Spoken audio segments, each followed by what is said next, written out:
ਬਲੋਚਿਸਤਾਨ 'ਚ school bus ਦੇ ਉੱਤੇ ਹਮਲਾ, ਆਪ ਮਾਰੂ ਧਾੜੇ ਦੇ ਵਿੱਚ 8 ਲੋਕਾਂ ਦੇ ਮੌਤ ਸਮੇਤ 38 ਤੋਂ ਵੱਧ ਫੱਟੜ। ਪਾਕਿਸਤਾਨੀ ਪ੍ਰਾਈਮ ਮਿਨਿਸਟਰ ਸ਼ਹਿਬਾਜ਼ ਸ਼ਰੀਫ ਤੇ ਫੌਜ ਮੁਖੀ ਬਲੋਚਿਸਤਾਨ ਅੱਪੜ ਗਏ। ਪਾਕਿਸਤਾਨੀ ਫੌਜ ਦੇ ਤਰਜਮਾਨ ਦਾ ਆਖਣਾ ਹੈ ਕਿ ਭਾਰਤ ਅੱਗ ਦੇ ਨਾਲ ਖੇਡ ਰਿਹਾ ਹੈ, ਜੰਗ ਜ਼ਰੂਰੀ ਹੈ ਤੇ ਫਿਰ ਲੜ ਕੇ ਵੀ ਵੇਖ ਲਵਾਂਗੇ। ਜਦਕਿ ਭਾਰਤ ਵੱਲੋਂ ਇੱਕ ਹੋਰ ਪਾਕਿਸਤਾਨੀ ਡਿਪਲੋਮੈਟ ਨੂੰ 24 ਘੰਟਿਆਂ ਦੇ ਵਿੱਚ ਭਾਰਤ ਛੱਡਣ ਦਾ ਹੁਕਮ ਦੇ ਦਿੱਤਾ ਗਿਆ। ਪਾਕਿਸਤਾਨੀ ਪ੍ਰਾਈਮ ਮਿਨਿਸਟਰ ਸ਼ਹਿਬਾਜ਼ ਸ਼ਰੀਫ ਆਨਲਾਈਨ ਅਦਾਲਤ ਪੇਸ਼, ਇਮਰਾਨ ਖਾਨ ਦੇ ਉੱਤੇ 10 ਅਰਬ ਰੁਪਏ ਦੇ ਹਰਜਾਨੇ 'ਚ ਗਵਾਹੀ ਭਰੀ। ਜਦਕਿ ਇਮਰਾਨ ਖਾਨ ਦੀ ਸਿਆਸੀ ਪਾਰਟੀ ਦੇ ਨਾਲ ਤਾਲੁਕ ਰੱਖਣ ਵਾਲੀ ਸਨਮ ਜਾਵੇਦ ਹੋਣਾ ਦੀ ਜ਼ਮਾਨਤ ਨਾ ਹੋ ਸਕੀ ਤੇ ਸੁਣਿਆ ਜੇ ਕਿ ਅਮਰੀਕਨ ਏਜੰਸੀ FBI ਤੇ ਜਰਮਨ ਪੁਲਿਸ ਦੀ ਮਦਦ ਦੇ ਨਾਲ ਪਾਕਿਸਤਾਨ 'ਚ ਇੱਕ ਵੱਡਾ ਸਾਈਬਰ ਕ੍ਰਾਈਮ ਗੈਂਗ ਫੜਿਆ ਗਿਆ ਹੈ।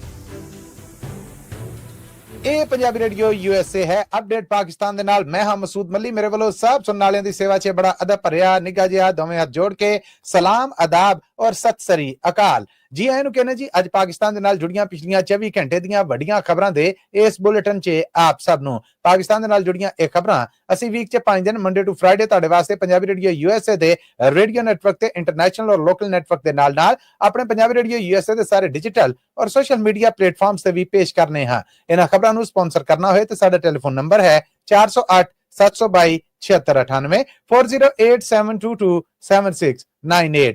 ਇਸ ਤੋਂ ਅੱਡ ਪੰਜਾਬੀ ਰੇਡੀਓ USA ਦੇ ਸਾਰੇ ਡਿਜੀਟਲ ਔਰ ਸੋਸ਼ਲ ਮੀਡੀਆ ਪਲੇਟਫਾਰਮਸ ਨੂੰ ਜੁਆਇਨ ਕਰੋ, ਸਬਸਕ੍ਰਾਈਬ ਕਰੋ, ਘੰਟੀ ਦਾ ਬਟਨ ਦਬਾਓ ਤਾਂ ਜੇ ਤੁਹਾਡੇ ਤੱਕ ਤਾਜ਼ਾ ਅਪਡੇਟਸ ਪਹੁੰਚਦੀਆਂ ਰਹਿਣ।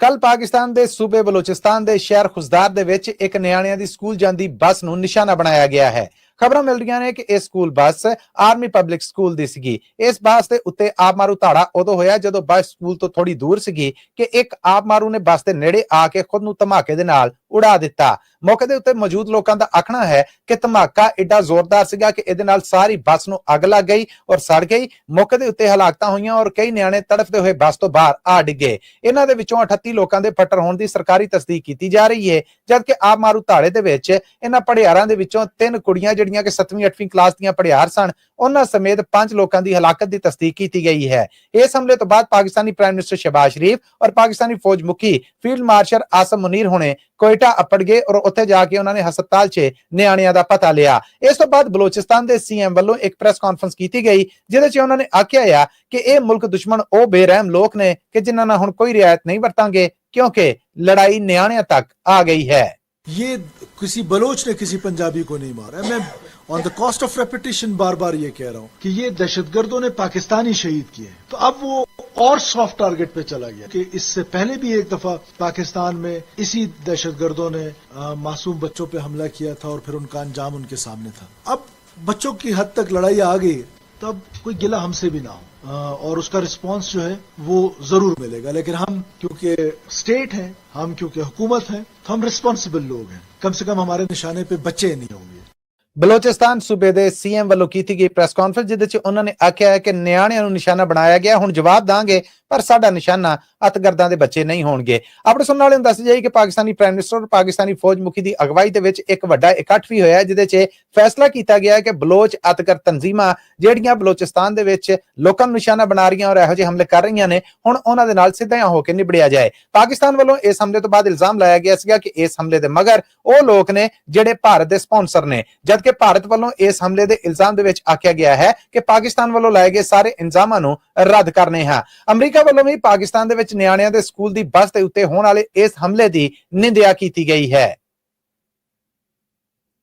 ਪਾਕਿਸਤਾਨੀ ਫੌਜ ਦੇ ਇਤਲਾਹਾਂ ਦੇਣ ਵਾਲੇ ਮਹਿਕਮੇ ISPR ਦੇ ਤਰਜਮਾਨ ਚੌਧਰੀ ਅਹਿਮਦ ਸ਼ਰੀਫ ਹੋਣਾ ਨੇ BBC ਨੂੰ ਦਿੱਤੇ ਇੱਕ ਇੰਟਰਵਿਊ ਦੇ ਵਿੱਚ ਆਖਿਆ ਹੈ ਕਿ ਪਾਕਿਸਤਾਨ ਅਮਨ ਦਾ ਰੀਝਵੰਦ ਜ਼ਰੂਰ ਹੈ, ਪਰ ਜੇ ਜੰਗ ਲੜਨੀ ਪਈ ਤੇ ਫਿਰ ਜੰਗ ਲੜ ਲੈਣੇ ਕਿਉਂਕਿ ਭਾਰਤ ਅੱਗ ਦੇ ਨਾਲ ਖੇਡਣ ਡਿਆ ਹੈ ਔਰ ਉਹਦਾ ਅਮਨ ਦਾ ਕੋਈ ਇਰਾਦਾ ਨਹੀਂ। ਅਹਿਮਦ ਸ਼ਰੀਫ ਹੋਣਾ ਦੀ ਗੱਲਬਾਤ ਜੋ ਕਿ ਉਹਨਾਂ ਨੇ BBC ਦੇ ਨਾਲ ਕੀਤੀ ਉਹਦੇ ਵਿੱਚੋਂ ਕੁਝ ਬੋਲ। तो इसलिए हम ये कहते हैं कि we prefer peace, we love peace, लेकिन we are always prepared for war, and if war it is, then let war it be. A military conflict between Pakistan and India, which are two nuclear states, is sheer stupidity. It is inconceivable and is an absurd idea. ये India जो craft करना चाह रहा है space for a military conflict, जिसकी shelf life खत्म हो चुकी है और दुनिया जो सी है उसे पता है, फ्रॉम द डे वन पता होता है कि ये एक झूठ बोल रहा है, इसके पीछे कोई लॉजिक नहीं है। ये बेसिकली आग से खेलता है। 6 और 7 को हमने टका के जवाब दिया उनको दिफा में। 6 जहाज उनके गिराए, हम ज्यादा गिरा सकते थे। उन्होंने हमारे पर ड्रोन्स भेजे, हमने उनको गिराया, दर्जनों की तादाद में गिराए। उन्होंने हमें डिटर करने के लिए कि आप जवाब ना दें, उन्होंने 9 और 10 की रात के ऊपर पाकिस्तान पे मिसाइल अटैक किए, नूर खान बेस पे और मल्टीपल बेसिस पे। हमारी एयर डिफेंस ने उन्हें इंटरसेप्ट किया, जो थोड़ा बहुत डैमेज हुआ उसे हमने एक्नॉलेज भी किया, हमने बताया बिल्कुल कुछ आए हैं कुछ लगे हैं, लेकिन क्या हम डिटर हुए? Was India able to deter Pakistan from giving its retribution of what they did on 6th and 7th? No, Indians can never deter the people of Pakistan and its armed forces. Pakistan ਔਰ ਭਾਰਤ ਦੀ ਆਪਸੀ ਲੜਾਈ ਸ਼ੁਰੂ ਹੋਣ ਤੋਂ ਬਾਅਦ ਦੋਵੇਂ ਮੁਲਕਾਂ ਨੇ ਆਪਣਾ ਸਫਾਰਤੀ ਜਾਂ ਡਿਪਲੋਮੈਟਿਕ ਅਮਲਾ ਜਿਹੜਾ ਉਹਨੂੰ 50 ਤੋਂ ਘੱਟ ਕਰਕੇ 33 ਕਰ ਦਿੱਤਾ ਸੀਗਾ। ਪਰ ਇੱਕ ਹਫ਼ਤਾ ਪਹਿਲਾਂ ਵੀ ਭਾਰਤ ਵੱਲੋਂ ਇੱਕ ਪਾਕਿਸਤਾਨੀ ਡਿਪਲੋਮੈਟ ਨੂੰ ਗੈਰ ਪਸੰਦ ਸ਼ਾਇਰੀ ਆਖ ਕੇ ਭਾਰਤ 24 ਘੰਟੇ ਲਈ ਛੱਡਣ ਲਈ ਆਖ ਦਿੱਤਾ ਗਿਆ, ਜਿਸ ਤੋਂ ਬਾਅਦ ਪਾਕਿਸਤਾਨ ਵੱਲੋਂ ਵੀ ਇੱਕ ਭਾਰਤੀ ਡਿਪਲੋਮੈਟ ਨੂੰ ਪਾਕਿਸਤਾਨ ਤੋਂ ਬੇਦਖਲ ਕੀਤਾ ਗਿਆ। ਇੰਜ ਦੋਵੇਂ ਮੁਲਕਾਂ ਦਾ ਅਮਲਾ 32 ਬੰਦਿਆਂ ਦਾ ਰਹਿ ਗਿਆ ਸੀਗਾ। ਪਰ ਕੱਲ ਭਾਰਤ ਵੱਲੋਂ ਇੱਕ ਹੋਰ ਪਾਕਿਸਤਾਨੀ ਡਿਪਲੋਮੈਟ ਨੂੰ ਇਹ ਕਹਿ ਕੇ 24 ਘੰਟਿਆਂ ਦੇ ਵਿੱਚ ਭਾਰਤ ਛੱਡਣ ਦਾ ਹੁਕਮ ਦਿੱਤਾ ਗਿਆ ਹੈ ਕਿ ਉਹ ਭਾਰਤ ਦੇ ਵਿੱਚ ਇਹੋ ਜਿਹੇ ਕੰਮਾਂ-ਕਾਰਾਂ ਦਾ ਹਿੱਸਾ ਹੈ ਜੋ ਭਾਰਤ ਦੇ ਬਾਰੇ ਚ ਨਹੀਂ ਔਰ ਭਾਰਤ ਦੁਸ਼ਮਣੀ ਦੇ ਉੱਤੇ ਆਧਾਰਿਤ ਨੇ। ਜਦਕਿ ਭਾਰਤ ਵੱਲੋਂ ਪਾਕਿਸਤਾਨੀ ਉਹ ਹਾਈ ਕਮਿਸ਼ਨ ਜਿਹੜੇ ਦਿੱਲੀ 'ਚ ਕੰਮ ਕਰਨ ਦੇ ਨੇ ਉਹਨਾਂ ਨੂੰ ਸੱਦ ਕੇ ਬਕਾਇਦਾ ਇਸ ਬਾਰੇ ਇੱਕ ਯਾਦਾਸ਼ਤ ਵੀ ਦਿੱਤੀ ਗਈ ਹੈ ਔਰ ਵਾਰਨਿੰਗ ਦਿੱਤੀ ਗਈ ਹੈ ਕਿ ਆਪਣੇ ਅਮਲੇ ਦੇ ਉੱਤੇ ਕੰਟਰੋਲ ਰੱਖਣ। ਅੰਦਰ ਖਾਤੇ ਦੇ ਵਿੱਚੋਂ ਪੰਜਾਬੀ ਰੇਡੀਓ USA ਨੂੰ ਇਤਲਾਹਾਂ ਲੱਭ ਰਹੀਆਂ ਨੇ ਕਿ ਭਾਰਤ ਦੇ ਵਿੱਚ ਪਿਛਲੇ ਦਿਨਾਂ ਹੋਣ ਵਾਲੀਆਂ ਉਹ ਸਾਰੀਆਂ ਗ੍ਰਿਫਤਾਰੀਆਂ ਜਿਹੜੀਆਂ 40 ਤੋਂ ਉੱਤੇ ਨੇ ਔਰ ਆਖਿਆ ਜਾ ਰਿਹਾ ਹੈ ਕਿ ਇਹ ਭਾਰਤੀ ਲੋਕ ਪਾਕਿਸਤਾਨੀ ਲੋਕਾਂ ਦੇ ਵਾਸਤੇ ਜਾਂ ਪਾਕਿਸਤਾਨੀ ਫੌਜ ਔਰ ਪਾਕਿਸਤਾਨੀ ਸਰਕਾਰ ਲਈ ਜਸੂਸੀ ਕਰਦੇ ਸਨ। ਉਹਦੇ ਸੰਬੰਧ ਦੇ ਵਿੱਚ ਇਹ ਇੱਕ ਹੋਰ ਬੰਦਾ ਜਿਹੜਾ ਇਹਨੂੰ ਭਾਰਤ ਤੋਂ ਕੱਢਿਆ ਗਿਆ ਹੈ। ਪਾਕਿਸਤਾਨੀ ਸਰਕਾਰ ਵੱਲੋਂ ਹਜੇ ਤੱਕ ਇਸ ਮਾਮਲੇ ਦੇ ਉੱਤੇ ਕੋਈ ਰਿਸਪੌਂਸ ਨਹੀਂ ਆਇਆ ਔਰ ਨਾ ਕੋਈ ਬਿਆਨ ਸਾਹਮਣੇ ਆਇਆ ਹੈ। ਹੁਣ ਦਿਨ ਚੜਨ ਦੇ ਉੱਤੇ ਪਤਾ ਲੱਗੇਗਾ ਕੁਝ ਘੰਟੇ ਬਾਅਦ ਕਿ ਕੀ ਪਾਕਿਸਤਾਨ ਵੀ ਇੱਕ ਹੋਰ ਭਾਰਤੀ ਡਿਪਲੋਮੈਟ ਨੂੰ ਜਵਾਬ ਦੇ ਵਿੱਚ ਪਾਕਿਸਤਾਨ ਤੋਂ ਕੱਢਦਾ ਹੈ ਜਾਂ ਮਾਮਲਾ ਇੱਥੇ ਰੁਕ ਜਾਂਦਾ ਹੈ। ਭਾਰਤ ਵੱਲੋਂ ਆਪਣੀ ਬਿਲਕੁਲ ਮੁਖਤਸਰ ਜਿਹੀ ਸਟੇਟਮੈਂਟ ਦੇ ਵਿੱਚ ਦੱਸਿਆ ਗਿਆ ਹੈ ਕਿ ਇਹ ਬੰਦਾ ਜਿਹਨੂੰ ਭਾਰਤ ਦੇ ਵਿੱਚੋਂ ਕੱਢਿਆ ਗਿਆ ਹੈ ਇਹ ਭਾਰਤ ਦੁਸ਼ਮਣੀ ਦਾ ਕੰਮ ਕਰਨ ਡਿਆ ਸੀਗਾ ਔਰ ਆਪਣੇ ਇਖਤਿਆਰਾਂ ਤੋਂ ਵੱਧ ਕੇ ਅੱਗੇ ਜਾ ਰਿਹਾ ਸੀਗਾ। ਨਾਲ ਹੀ ਆਖਿਆ ਗਿਆ ਹੈ ਕਿ ਦਿੱਲੀ ਦੇ ਵਿੱਚ ਕੰਮ ਕਰਦੀ ਪਾਕਿਸਤਾਨੀ ਐਮਬੈਸੀ ਨੂੰ ਖਬਰਦਾਰ ਕੀਤਾ ਹੈ ਕਿ ਉਹ ਆਪਣੇ ਅਮਲੇ ਦੇ ਉੱਤੇ ਖਾਸ ਨਜ਼ਰ ਰੱਖੇ ਔਰ ਉਹਨਾਂ ਨੂੰ ਜਿਹੜੇ ਇੰਟਰਨੈਸ਼ਨਲ ਲਾਅ ਦੇ ਤਹਿਤ ਸਹੂਲਤਾਂ ਦਿੱਤੀਆਂ ਗਈਆਂ ਉਹਨਾਂ ਦਾ ਗਲਤ ਵਰਤਾਵਾ ਨਾ ਕਰੇ।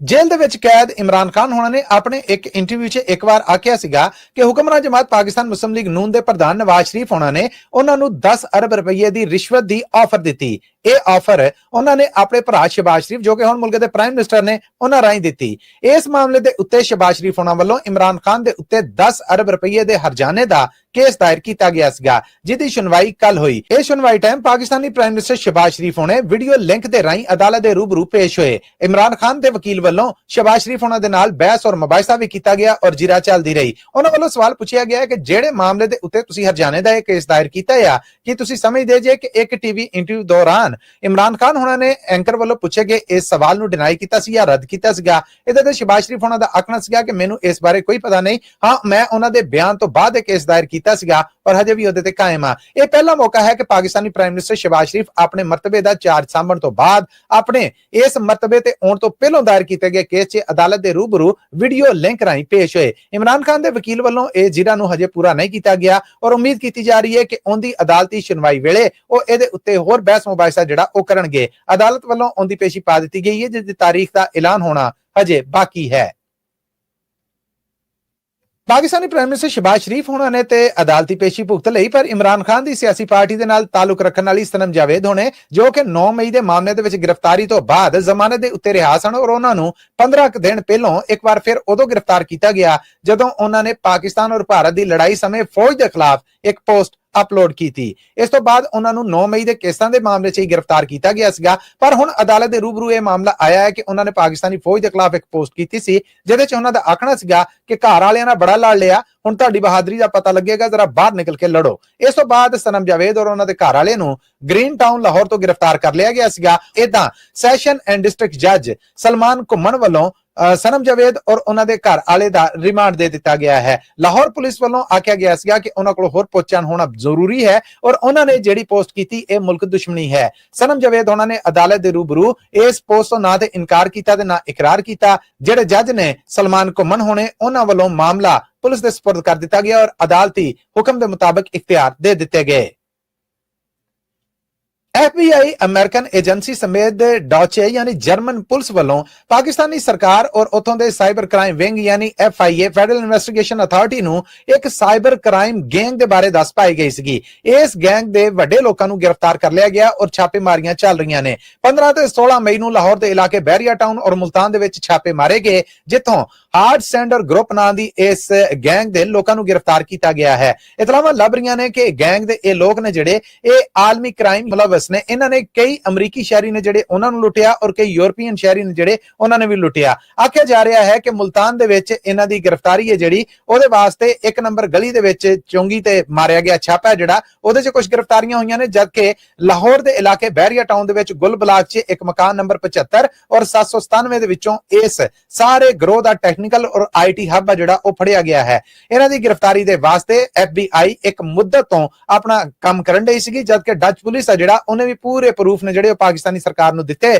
ਜਿਹਦੇ ਤੋਂ ਬਾਅਦ FIA ਯਾਨੀ ਫੈਡਰਲ ਇਨਵੈਸਟੀਗੇਸ਼ਨ ਅਥਾਰਟੀ ਦੇ ਸਾਈਬਰ ਕ੍ਰਾਈਮ ਵਿੰਗ ਵੱਲੋਂ ਇਹ ਗ੍ਰਿਫਤਾਰੀਆਂ ਕੀਤੀਆਂ ਗਈਆਂ ਨੇ। ਆਖਿਆ ਗਿਆ ਹੈ ਕਿ ਜਿਹੜਾ ਬੰਦਾ ਇਹ ਸਾਰਾ ਗੈਂਗ ਚਲਾਉਣ ਡਿਆ ਸੀਗਾ ਉਹਦੀ ਗ੍ਰਿਫਤਾਰੀ ਲਈ ਛਾਪੇ ਮਾਰੇ ਜਾ ਰਹੇ ਨੇ। ਇਸ ਗੈਂਗ 'ਚ ਉਹਦੇ ਰਿਸ਼ਤੇਦਾਰ ਵੀ ਮੌਜੂਦ ਸਨ ਜਿਨ੍ਹਾਂ ਦੀ ਗ੍ਰਿਫਤਾਰੀ ਦੀਆਂ ਖਬਰਾਂ ਸਾਹਮਣੇ ਆਈਆਂ ਨੇ, ਪਰ ਸਰਕਾਰੀ ਪੱਧਰ ਦੇ ਉੱਤੇ ਇਹਦੀ ਤਸਦੀਕ ਨਹੀਂ ਕੀਤੀ ਗਈ। ਜਦਕਿ ਇਸ IT ਹੱਬ ਨੂੰ ਚਲਾਉਣ ਵਾਸਤੇ ਉਹਦੇ ਵੱਲੋਂ ਜਿਹੜੇ ਮੁਲਾਜ਼ਮ ਰੱਖੇ ਗਏ ਸਨ ਜਾਂ ਕੰਮਕਾਰ ਕਰਨ ਲਈ ਲੋਕ ਰੱਖੇ ਗਏ ਸਨ, ਉਹਨਾਂ ਦੇ ਵਿੱਚੋਂ ਵੀ ਵੱਡਿਆਂ ਦੀ ਗ੍ਰਿਫਤਾਰੀ ਹੋਈ ਹੈ। ਦੱਸਿਆ ਗਿਆ ਹੈ ਕਿ ਇਸ ਮਾਮਲੇ ਦੇ ਵਿੱਚ ਉਹ ਬਕਾਇਦਾ ਇੱਕ ਕਾਲ ਸੈਂਟਰ ਵੀ ਚਲਾਉਣ ਦੇ ਸਨ, ਜਿਹਦੇ ਅਮਲੇ ਨੂੰ ਗ੍ਰਿਫਤਾਰ ਕਰਕੇ ਪਰਚਾ ਦੇ ਦਿੱਤਾ ਗਿਆ ਹੈ। ਲੋ ਜੀ, ਇਹਦੇ ਨਾਲ ਹੀ ਅੱਜ ਦਾ ਅਪਡੇਟ ਪਾਕਿਸਤਾਨ ਇੱਥੇ ਹੀ ਮੁੱਕਦਾ ਹੈ। ਪੰਜਾਬੀ ਰੇਡੀਓ USA ਦੇ ਨੈਸ਼ਨਲ ਇੰਟਰਨੈਸ਼ਨਲ ਰੇਡੀਓ ਨੈਟਵਰਕ ਦੇ ਨਾਲ ਆਪਣੇ ਸਾਰੇ ਡਿਜੀਟਲ ਔਰ ਸੋਸ਼ਲ ਮੀਡੀਆ ਪਲੇਟਫਾਰਮਸ ਤੋਂ ਮਸੂਦ ਮਲੀ ਨੂੰ ਦਵੋ ਇਜਾਜ਼ਤਾਂ। ਜਾਣ ਤੋਂ ਪਹਿਲਾਂ ਫਿਰ ਦੱਸਦੇ ਜਾਈਏ ਕਿ ਤੁਹਾਡੇ ਵਾਸਤੇ ਇਹ ਖਬਰਾਂ ਜਿਹੜੀਆਂ ਕਿ ਪਾਕਿਸਤਾਨ ਦੇ ਨਾਲ ਜੁੜੀਆਂ ਨੇ, ਇਹ ਹਫਤੇ 'ਚ 5 ਦਿਨ ਮੰਡੇ ਟੂ ਫਰਾਈਡੇ ਪੇਸ਼ ਕੀਤੀਆਂ ਜਾਂਦੀਆਂ ਨੇ। ਇਹਨਾਂ ਖਬਰਾਂ ਨੂੰ ਜ਼ਰੂਰ ਸਪਾਂਸਰ ਕਰਨਾ ਹੋਏ ਤਾਂ ਸਾਡਾ ਟੈਲੀਫੋਨ ਨੰਬਰ 4087227698 4087227698। ਇਹਦੇ ਨਾਲ ਹੀ ਸਾਡੇ ਡਿਜੀਟਲ ਔਰ ਸੋਸ਼ਲ ਮੀਡੀਆ ਪਲੇਟਫਾਰਮਸ ਨੂੰ ਵੀ ਜ਼ਰੂਰ ਜੁਆਇਨ ਕਰੋ, ਸਬਸਕ੍ਰਾਈਬ करो, घंटी का बटन दबाओ तांजे ताड़े तक ताजा बताजा अपडेट्स पहुंचदियां रहन। आज तक लिए इन्ना ही, आउंदी मुलाकात तक लिए माइक्रोफोन दे और कैमरे दे इस पासे मसूद मलिन दवो इजाजत। फिर मिलांगे, उदों तक लिए ताड़ा मेरा साड़ा सारियां दा रब राखा।